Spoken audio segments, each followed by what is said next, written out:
Glad we could make it. Perfect.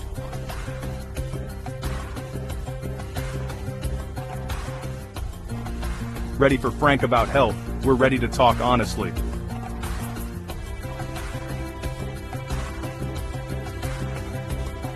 This is Frank About Health. Let's get real.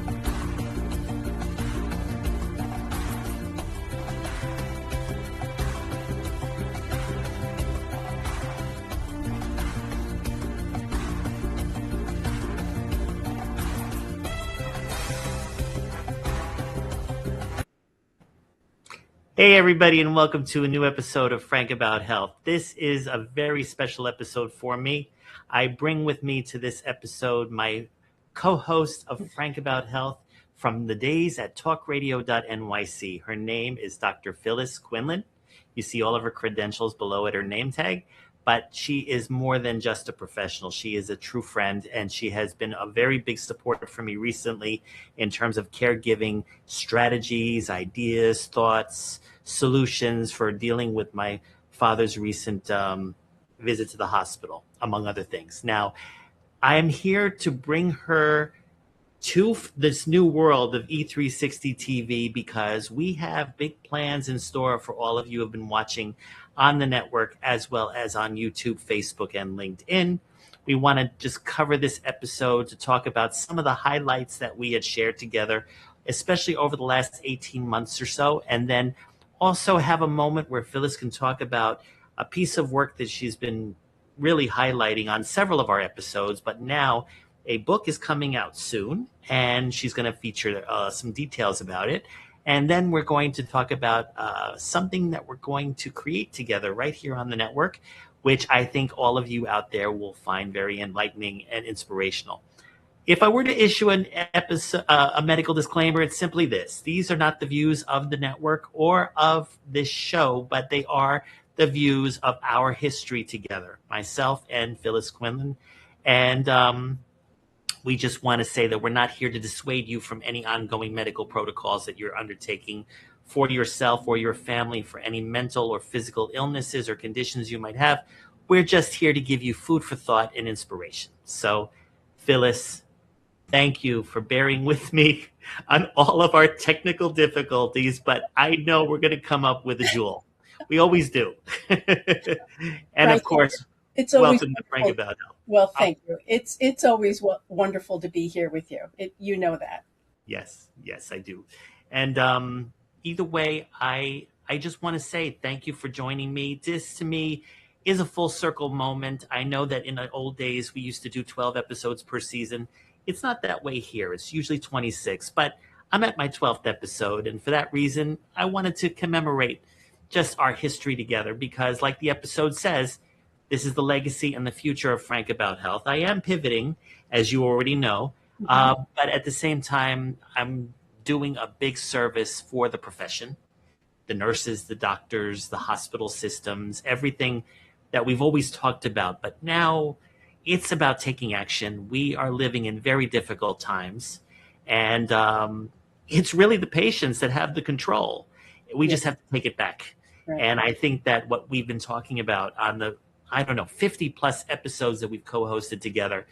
We're just being advocates and I guess freedom fighters of sorts. And we do have some resources at our disposal, but if it wasn't for you and also the guests that we have brought on together, which we'll reminisce about in a bit, we wouldn't have gotten as far as we have. I think I remember telling you that after, you had joined me for the first time in season 1, way back in 2021, that I thought after your show, I was probably going to last another 6 weeks. And then I made you my co-host. And here we are 5 years later. So it's been 5 years? Wow. Yeah. May 28th, 2021. So it's a little over 5 years right now. A little over 5 years. Wow. Well, first of all, let me just say congratulations on how this program, has grown.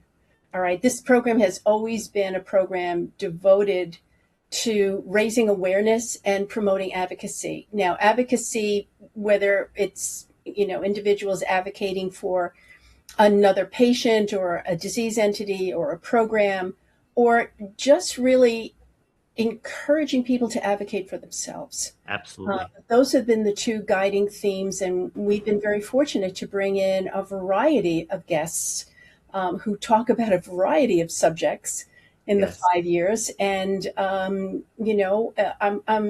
happy that this has grown to this platform for you, and I am excited to be invited to be part of the future.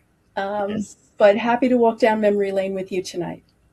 I guess the first thing we should talk about is when you first came on the show, we were talking about caregiving and we were talking about caregiver burnout and things like that. I don't have the footage of our big 6-person panel, but, Rita Ray was on there, and as well as friends of yours, colleagues of yours. Let's share with the people a little bit of that history as to how we spun off from there. That was a very dynamic panel that we had on that particular episode. But what we were really trying to spotlight or, shine an awareness beam on was just how difficult it is to be a family caregiver. Right. And what is it that is the responsibility of the professional caregivers in and around the family caregiving. So we were talking about having people have what we call literacy in healthcare. In other words, that they can speak well to the issues that they are living with. So if they are living with diabetes, if they are living with Parkinson's, if they are living with asthma, that they're fluent in those health issues, so that they can understand when we talk about diagnostic studies, or we talk about treatment options, or we talk about discharge planning or home care, and what the family caregiver may or may not be responsible for. That there was just a little bit more of weaving together a much clearer picture than those of us who are in professional caregiving hear from time to time. We are under a federal mandate. When I say we, the healthcare industry, yes. we're under a mandate to reduce what we call avoidable readmissions to a hospital within 45 days of discharge. That's a national benchmark. Right. Right. And one of the leading causes of a return within that 45-day window, a readmission, is that there's two main ones. One of them is not understanding your medications, or the fact that you needed to do follow-up visits. Right. Or, quite honestly, non-adherence to the instructions to take your medications and follow up with your private doctor. So, it's a six of one and half dozen of the other. But the other, the other leading cause that we all know of is caregiver fatigue. That it's just all encompassing when you're trying to be an adult and have your own life. If you have family obligations, if you're working full time, and now you are, in essence, having a second full-time job in doing the family caregiving. So, that particular episode really, was one of offering empathy and compassion to the family caregivers that were out there, and letting them know that we were, very much aware of the journey that they're on, and very much in awe of their generosity and their ability to give, when giving seems almost impossible. And, we were talking a little bit about, subacute care. We were talking about long-term care options, home care options. Yes. And then we were talking about even putting, trying to gather friends around you who want to help but don't know how to help. Right. Or want to do something but are not feeling confident or competent in offering physical care. Right. Are happy to drive you to a doctor's appointment, or happy to walk the dog, or happy to help you with, setting up online banking so that your bills can be taken care of that much more easily. Yes. We don't often hear, in the face of what we hear with all the media noise, we don't often hear about just the ordinary good person who sees and has empathy for someone else's struggle and has a little bit of, how can I help? And there, for the grace of God, I need to help, because that could be me.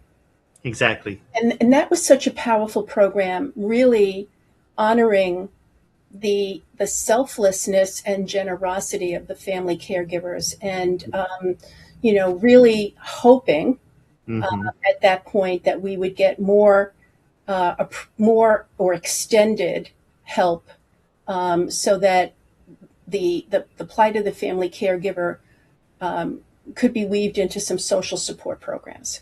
Right. Yes. That as I recall, that's probably about 4 years ago. As I recall, that was the essence of that program. It was very powerful.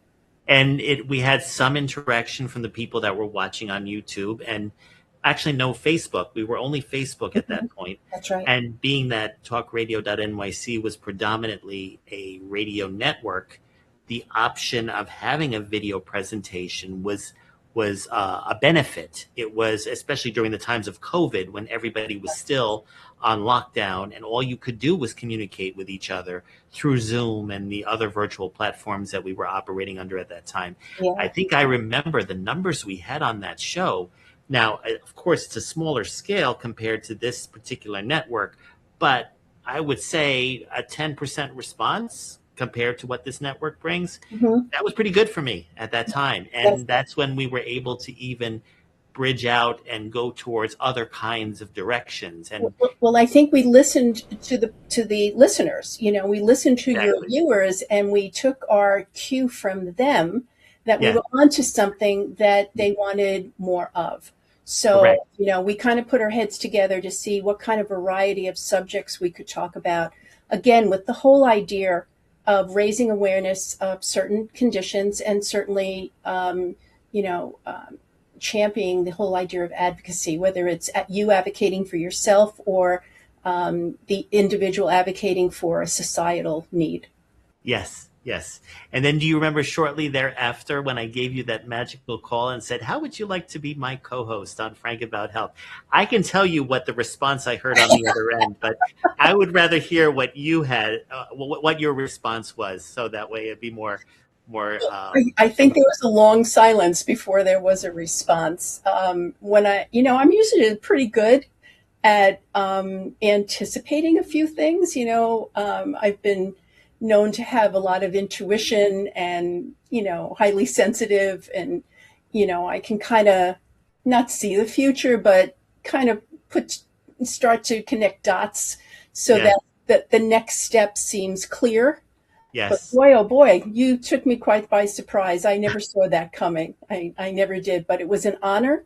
Yes. And I took it very seriously, and wanted to honor your invitation as well as your work and the mission of the whole program. And it was, as an executive coach and a personal coach, I have often told my clients they have to get comfortable with taking risk. Well, let me tell you,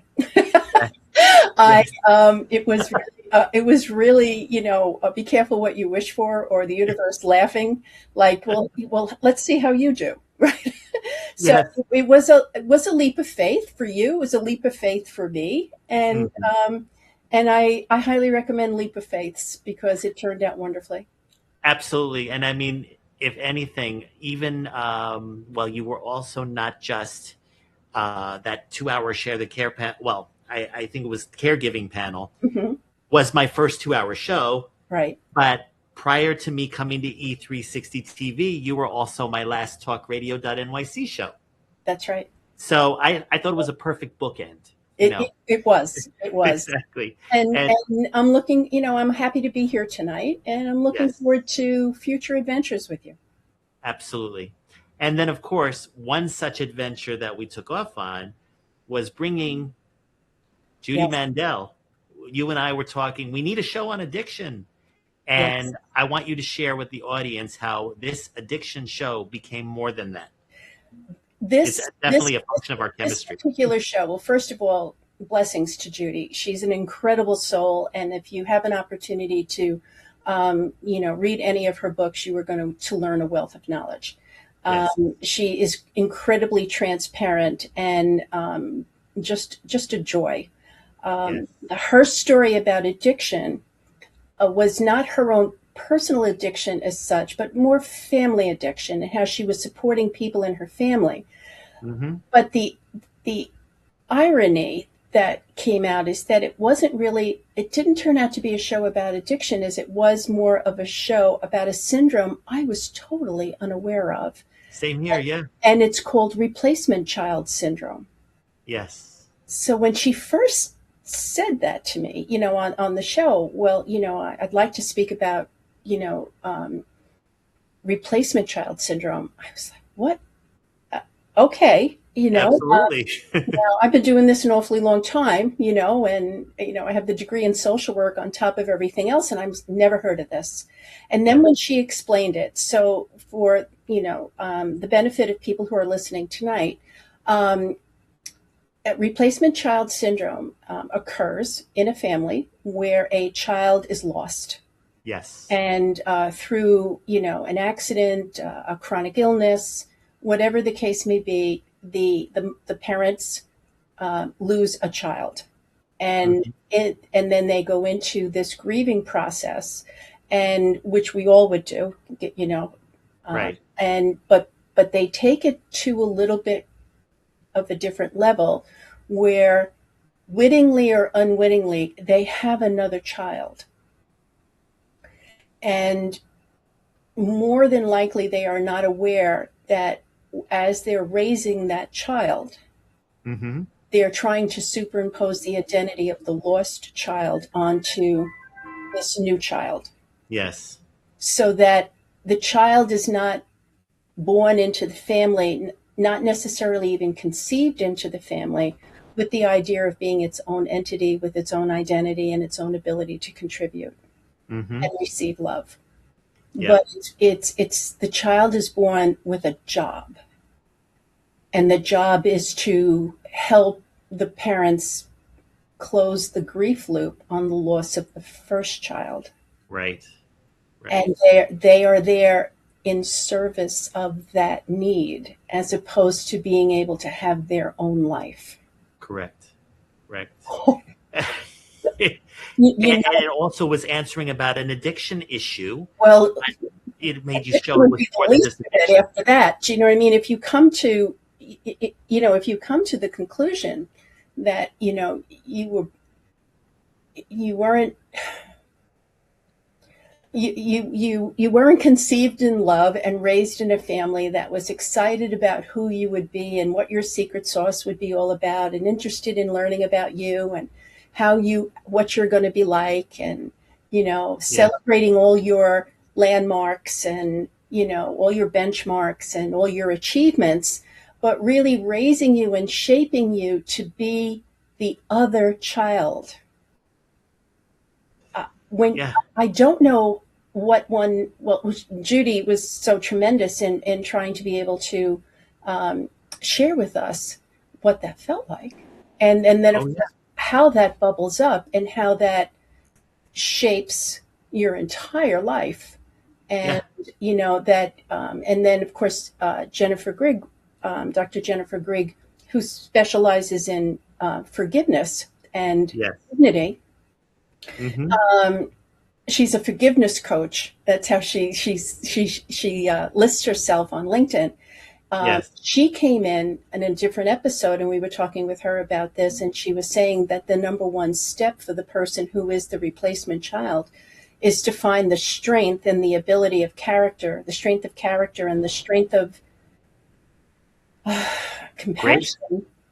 Grace, compassion, to be able to forgive all of that, and then kind of put all of that down and then go forth living their own life. And you can imagine the strength of courage that must take. Oh, yeah. But that was a program where you could have heard a pin drop, because you and I were just like mesmerized. I think my mouth was. Yes, I'm sure we were both looking like that. And what struck me was the composure that Judy had, and the insights that she had, and the way that she has processed this, the way she was raised, and she has, made a lot of lemonade out of lemons. That's it's as Yeah. cliche as I'm sorry I'm using a cliche, but I don't know how you get to that point of forgiveness where you can speak about it with compassion about your parents. Mm-hmm. And she could, and she was really speaking about forgiveness of her parents, Yes. but then having the courage to say, okay, but I have to put some distance now between you and because I have a life to live and it's my own, and now I have to find it because I wasn't raised that way. That's right. Wow. That's right. Wow. And I think what Jennifer brought to that was an answer that not only deals with replacement child syndrome and addiction or depression or other kinds of mental and emotional illness, but she had said on our shows that she struggled with her identity because of that syndrome. And Mhm. then when Jennifer brought in the concept of dignity, Yeah. it's like a light bulb went off with her. For all of And us. Yeah. Mhm. yeah, I guess most people during that time, I mean, it was after World War II, around the time when that fire happened at the home that killed her sister. Yeah. And, Yeah. I mean, it's like they were just not in a position to really question why they had a very unstructured sense of identity. I guess when you are raised in a home as kind of the replacement child, not only is the identity of that new child not fully developed or enhanced or even motivated to develop, but gone is the sense of dignity that comes with Right. self-awareness. Well, what Jennifer was so eloquent about is that, there has to be a respect for the individual, that Mm-hmm. that's you have to have a respect for yourself. And part of the respect for yourself means that you're not going to say what happened was okay. You're not going to kind of like let anybody off the hook for the inappropriateness of what happened. Right. But you are going to decide to have enough self-respect to put that down and not carry it with you, as we say, you're taking your baggage with you through life. In other Right. words, it is a self-compassionate decision based in your own self-respect to Mm-hmm. say, I deserve better, Yeah. and leave it behind and then decide to go forward. What Jennifer kept repeating and has stuck with me was that dignity is a birthright, and that this was probably one of the more serious dignity violations she had ever encountered, Right. because again the child couldn't advocate for themselves, and it's very likely that the parents are not necessarily fully aware of what they're doing or why. It's just the way the family is structured, functioning, Right. dysfunctioning. Uh, Right. but but to understand completely that dignity is a birthright that is afforded everyone. In most cases, respect is earned over time, depending Mm-hmm. on situations, challenges, and things of that nature. But we should always remember that we have to afford and should afford easily the dignity of, to every human being. Right. Right. And then that just, I guess, is a natural segue to the unique styles of your colleague, Peggy Pellizzari, because she didn't have issues of being a replacement child, Yeah. but she had issues of following a life that really what was it, her mother or just both her parents wanted for her, Well, being that she was living with diabetes. right. So Peggy always wanted to go into theater and dance. Yes. All right, that was her calling. That's where her heart was, and everything was going along that route. As a young child, I want to be an actress. I want to be a dancer. Hmm. And then at 13, Peggy was diagnosed with insulin-dependent diabetes, That would and be of type course, 1, right? that's right. That's type 1, and it obviously that was going to shape the remainder of her life. And when Peggy kind of confided to her mom, or so she has shared with me, when she confided with her mom, I want to be a dancer, I want to be this, I want to be that. Her mother very seriously said, Peggy, you're going to be living with diabetes forever. All right. You need to find a profession that is going to afford you the best access to healthcare you possibly can, because literally your life will depend on it. Right. So, that's a hard thing. You get a teenager who's got hopes and dreams, just like every other teenager. And, and now there is this life-altering diagnosis. But if you know Peggy, not much stops her. And she decided to go ahead and become a nurse.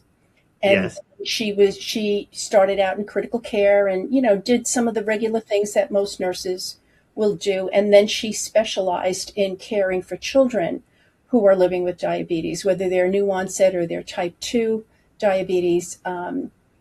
She has devoted 20 plus years to that profession. Right. So what she was talking to us about was the idea of how she was advocating for affordable insulin. Okay, that she is one of the champions for the $35 vial of insulin. She was working with Senator Schumer in order to get insulin to be $35 a vial here in New York. Right. She was really the living embodiment of advocacy as you and I know it. Right. Yes. Then she was talking about the advocacy she needs to do as the endocrine practice nurse, where she would be interfacing with school nurses. Yes. And, the mother would call Peggy to say that the school is not going to let the child go on a trip, like the zoo or, wherever the kids, everybody else is going. And the reason for that is that nobody felt comfortable having a child with diabetes go to the program. All right. And then Peggy would pick up the phone and speak to the school nurse and say, are you familiar with human rights? That child has a right to go to the zoo just like anybody else. And it shouldn't be because she has diabetes that's stopping. And the next thing you know, the school nurse was going on the trip. So she would advocate in those ways. She always stayed on the cutting edge of what was new and different. Obviously, in Peggy's time, you had to do the finger stick, and then you had to throw up insulin in a needle, and you had to self-administer. And she is the champion now of using what we call insulin pumps, which gives you a much better coverage. Or the better the coverage of your diabetes, the lower the risk for complications from diabetes. Right. But I have good news to share with you. I have a happy ending to this story, as if Peggy's story enough wasn't happy. Yeah. Conventional practice, because she completed her doctorate in nursing practice. She is now Dr. Peggy. Awesome. So she finished her DNP, and she is now working for a pharmaceutical durable medical equipment company, and she's traveling the country advocating, teaching, and promoting. Is she still doing dancing on the side? So there's the other thing. Yeah, that's true. Thanks for the reminder. Yeah. So Peggy's most fond form of dancing is belly dancing. Yeah. And she is still performing. She is still taking lessons. Beautiful. She's still with her troupe, and she is still performing. Yes. Nice. Wow. Oh, wow. I can't believe that show was about 3 years ago, right? I know, it's a while. Yeah, we're really going down memory lane here. Oh, yes, we are. But again, we've been so lucky to have some incredible people. I think that was your most watched show ever. Yes, I think 500 views. Well, again, based on, I think it was just Facebook alone. Right. But the thing is that in terms of just the first three people we talked about, Judy, as well as Jennifer, and now Peggy, we're seeing a common through line here of advocacy. Yes. And I didn't realize that Frank About Health, which I've always has said, whether it's on Talk Radio or here on E360, has initially began as an epilepsy show. And it just mushroomed into a movement of sorts. And but that's a testament to you, Frank, okay? Because, epilepsy is life-changing, okay? But it didn't stop you. In fact, it propelled you, all right? Yes, you started to, say, okay, I'm going to be living with this. This is not going away. We don't have a cure. We can manage it, but no cure. But, how can I, in working through that reality within yourself, you were able to get to a point where you wanted to, and you felt compelled to, sharing information with others. And I think every professional caregiver and advocate, regardless of how their advocacy or caregiving manifests, has that moment where the wheels fell off and now we have a decision to stop, or we have a decision to put the wheels back on and keep going. And Exactly. blessings to that decision. With Judy, she, had that reality of, what was going on with why she, her parents welcomed her into the family. With Jennifer is an oncologist, and, working with people who are in very desperate times in their life. And she's talking about forgiveness and dignity.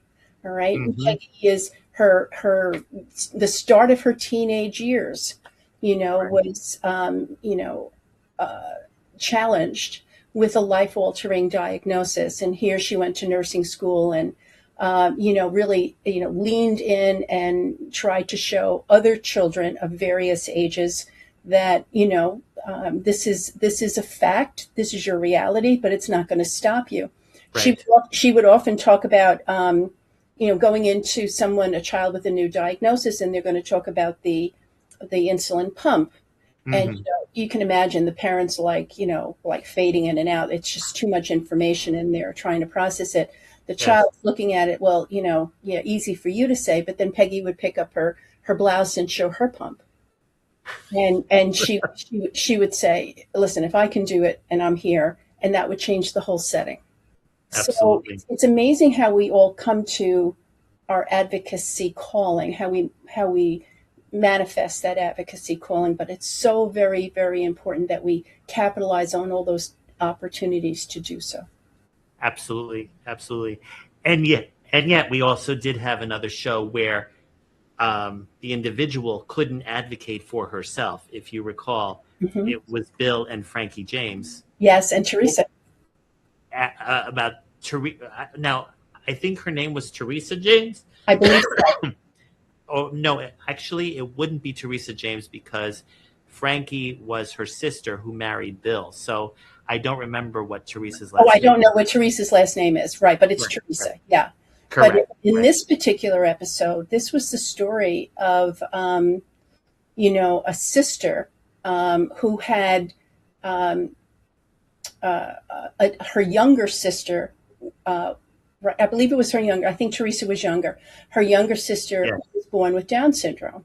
And it was a matter of advocating for Teresa's rights and really getting Teresa into programs where whatever Teresa's potential was going to be, she was going to be given every support and opportunity to reach that potential and then some.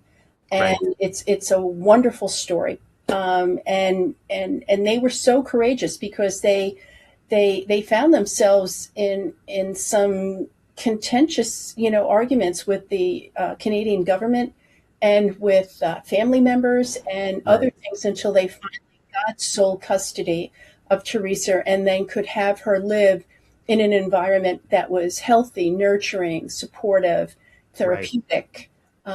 And as I recall, Teresa was doing some amazing art. So that was another program about family caregivers, and not just the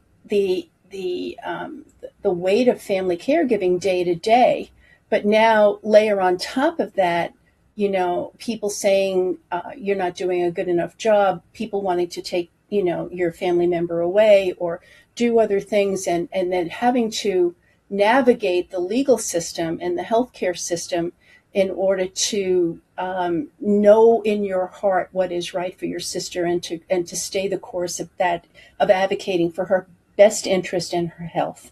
That was a very courageous story. And I, as a big sister, I could identify with Frankie, but the person I was in awe of was Bill, Frankie's husband, because, I just, these types of things and these types of advocacies and these types of all-consuming moments can make or break a relationship. Yeah. And marriage is hard enough, all right, on a good day without all of this going on and the expense of what was going on.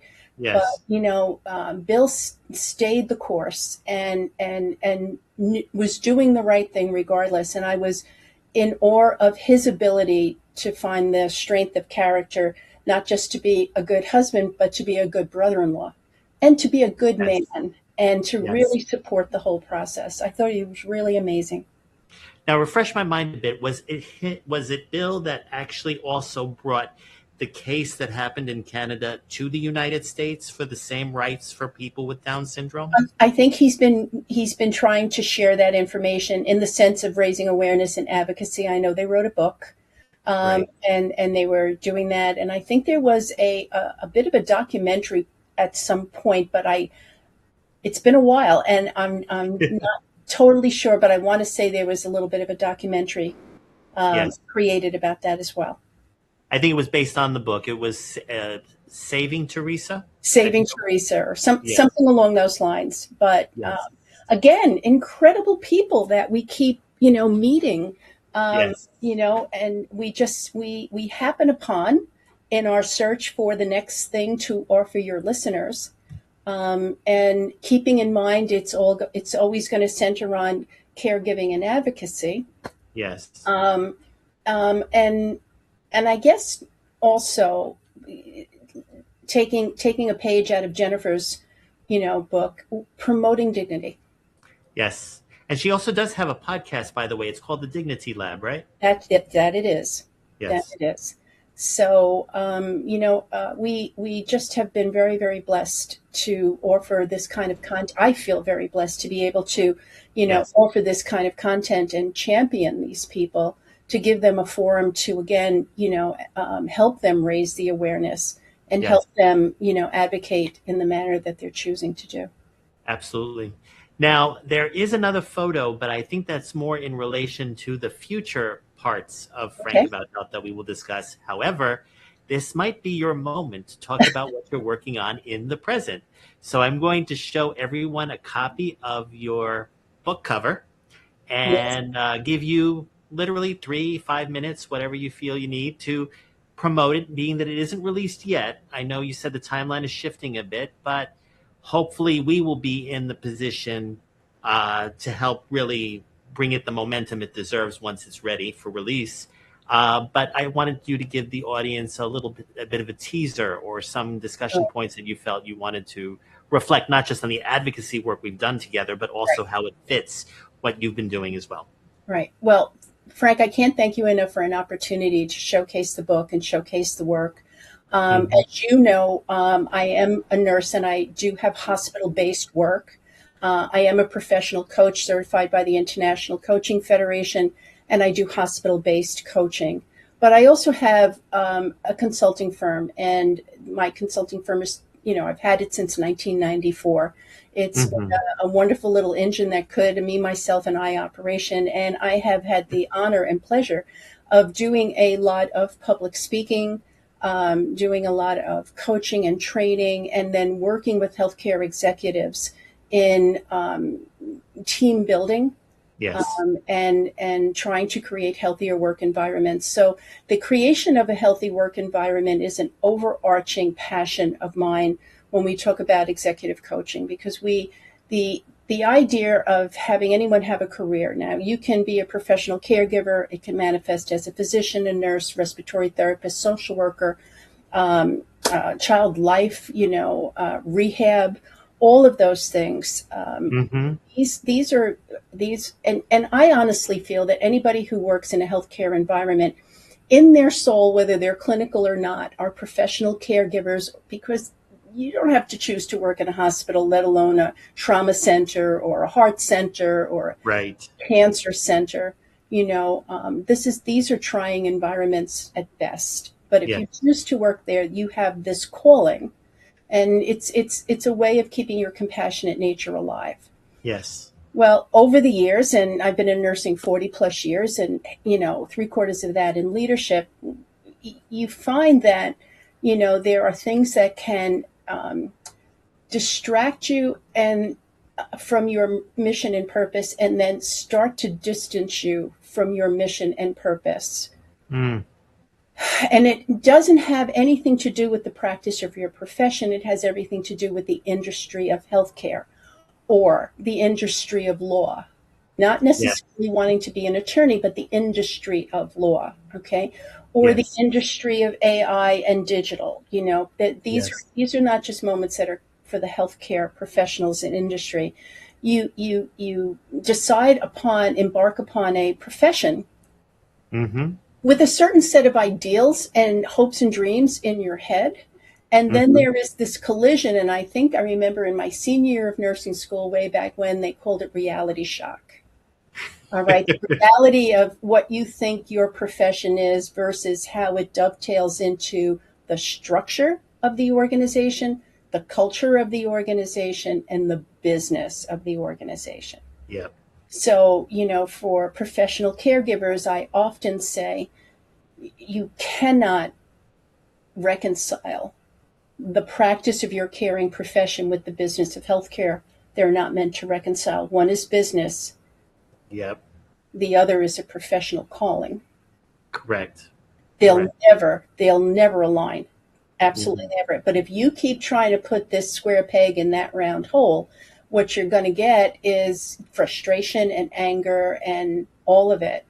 And Yep. that certainly, Burnout. that certainly can distance you away from why you're doing what you're doing. Yes. The mission and the purpose of why you became who you became.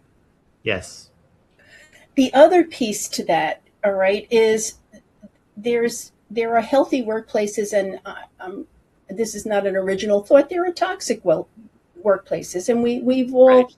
either experienced one or two of them, or we have heard of friends and families who are trapped in a toxic work environment.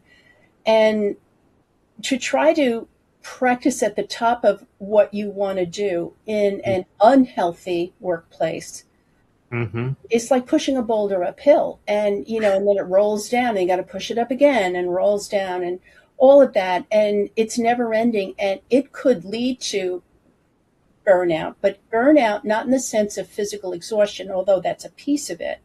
Right. It's more of a body, mind, and spirit disassociation with mission and purpose, to where you get up in the morning and you can no longer connect with why you're doing what you're doing. Yeah. Now, I call that a sin against God, because your compassionate nature is a gift from the universe. And Right. if something interferes with that or destroys that or distances that's really a crime. It's a crime. Now, we all have a certain amount of personal responsibility to take care of ourselves. We have some personal responsibility to develop our sense of resilience and well-being, to strengthen us against the realities of life. Yes. Okay. But I call creating a healthy work environment the leadership mandate of the 21st century.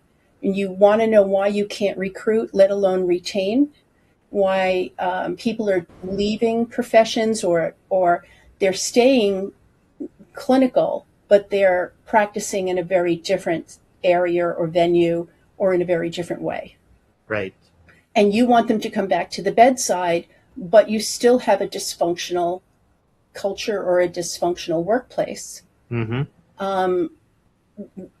My generation of baby boomers may have put up with that.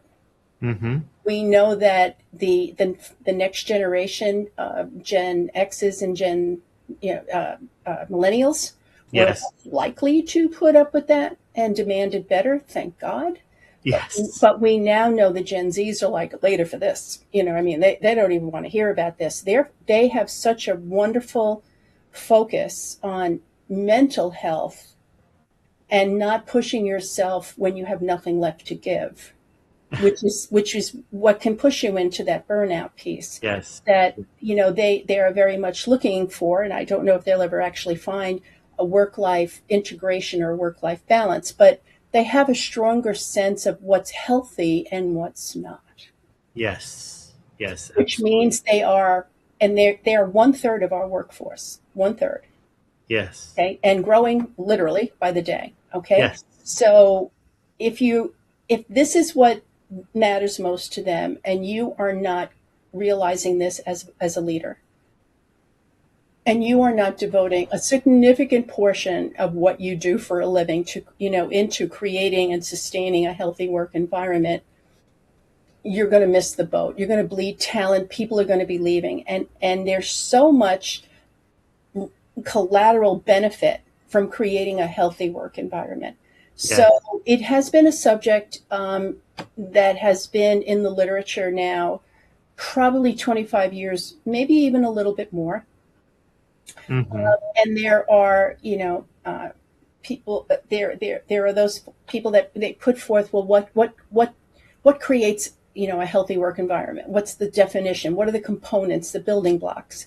Right. And I think everybody's pretty much in agreement that it's communication, collaboration, quality leadership, feeling as though you are being recognized for your efforts, and the ability to participate in decision making.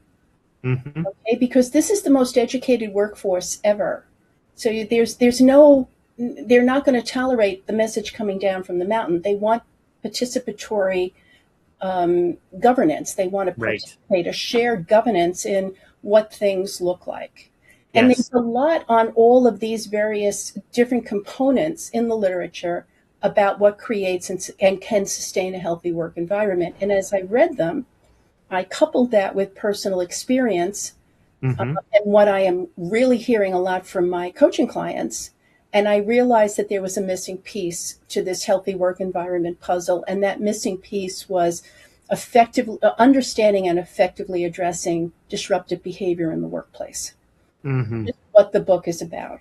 Okay, so the book is a treatment on, the whole idea of what a healthy work environment is.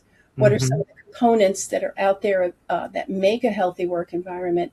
But understanding, my perspective in the book is understanding that there are two forms of disruptive behavior. The first being chronic incivility. Now, the person who's chronically uncivil may be a nice enough person, but they have low emotional intelligence. Yes. Okay, they can't get to work on time. They can't get back from break on time. They bring their private lives into the workplace. They're constantly distracting. They never finish their work, and then you have to finish their work. The best definition of someone who's chronically uncivil is if that person calls out sick, even though you're going to work short, you're going to have a better day. Yeah.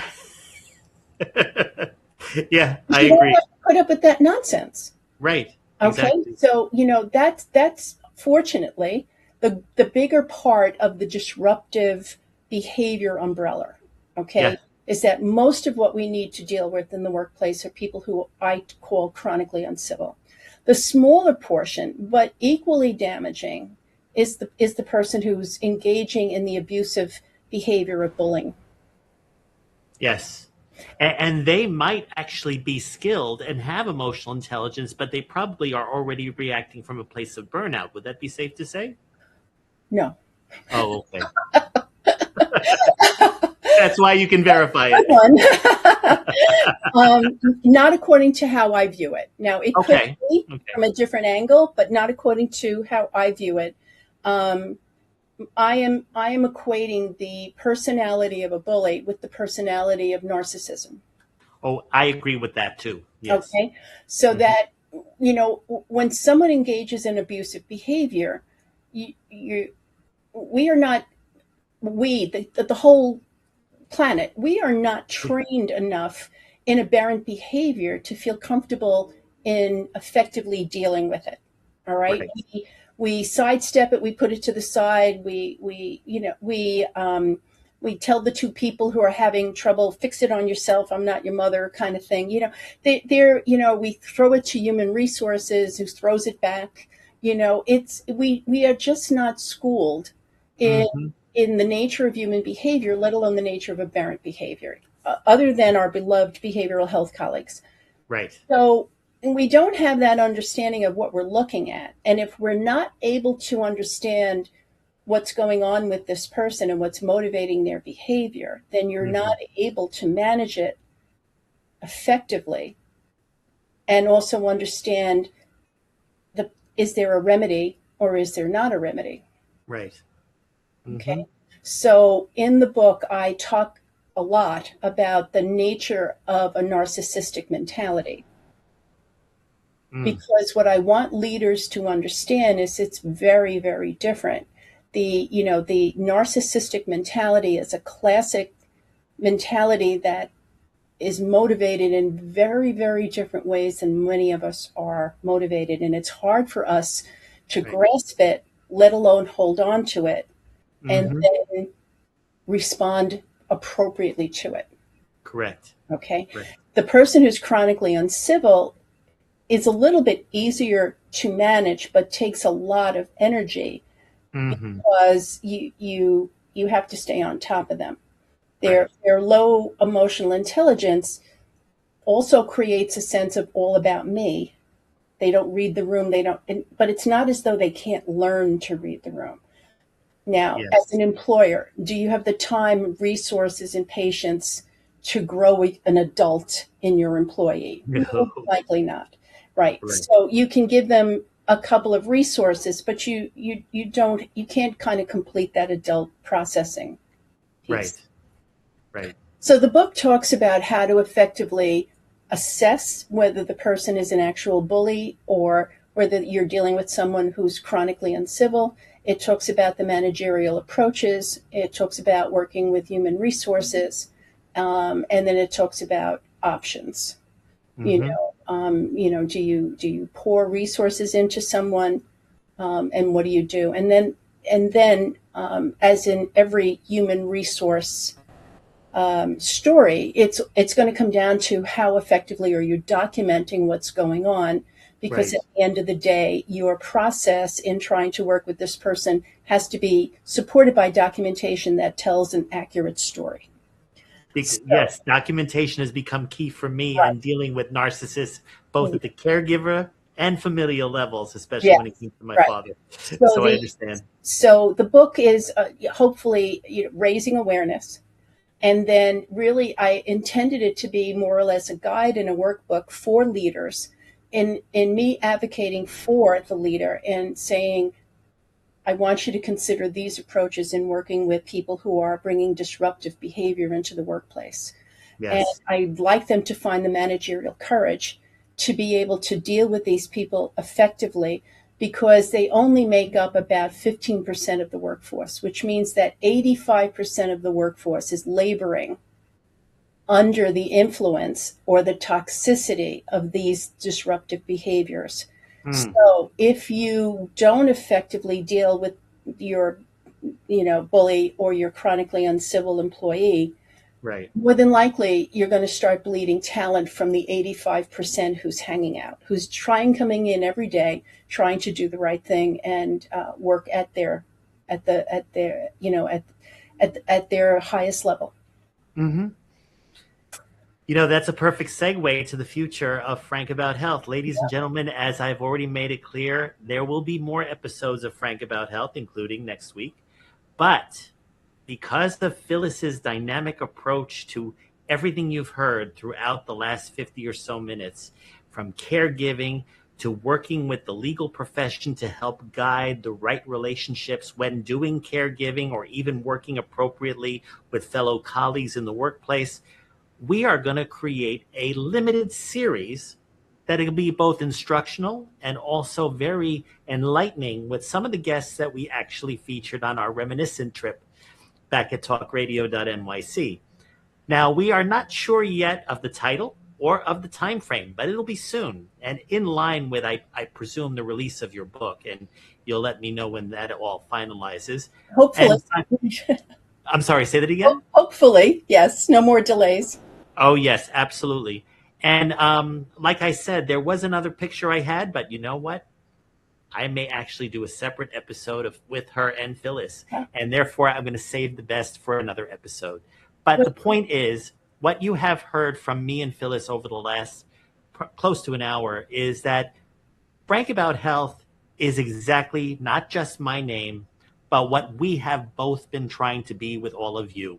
Open, transparent, direct, informative, enlightening, and trying to erase stigmas and misinformation, which there is plenty of in today's world. So it is necessary for us to reband together and not only continue on special high-profile Frank About Health episodes, which I promise there will be, but we will definitely dedicate a 6-episode limited series together to really give all of the more insights that we have covered upon today. And I hate the fact that here I am reminiscing with you and I got to pretty much sign off. But I have to say, I think, Phyllis, we did cover everything that we want. Did I leave anything unsaid that you wanted to share with you? I don't think so, Frank. I'm really looking forward to the limited series. Again, you floored me when you offered me this opportunity, just like you floored me when you said come and co-host. Yes. And, I think we have talked about this and brainstormed enough to know that, we'd like to try to, again, advocate, raise awareness for those individuals who are leaders. Both of us have come to learn and acknowledge over the years that it all starts with leadership. Yes. And the stronger the leader, the healthier the team, and more than likely the healthier the work environment. And that all translates into patient care, customer service, whatever your profession is. Yes. And this 6-part series will be six parts talking about some of the fundamental things that leaders in the 21st century need to tackle from a very humanistic standpoint. And I am excited and honored to work with you on that. Same here. And as our friend Jennifer Griggs had said, forgiveness is giving up all hope of a better past, which is what we will emphasize with her during that series. Got to go forward. Absolutely. Well, ladies and gentlemen, it is time for me to sign off, and hopefully you'll see my nice closing credits. Remember, when I'm being frank about health, I am sharing the common thread of health and wellness for the patients, which are us, that are also advocates, depending on your condition, and simultaneously working within a system, which, as you remember from Terry Mulligan's appearance on Frank About Health, he said it's pretty much broken. And we ourselves have to take back that power. So we're not an audience in our care. We are actually subscribing to the right method for all of us. So thanks again, Phyllis, for being on what would be both a reunion and an anniversary show, as well as a commemorative one for where we're going to go into the future. That is true. And I guess see you all next week, everybody. Then I guess thanks again for watching.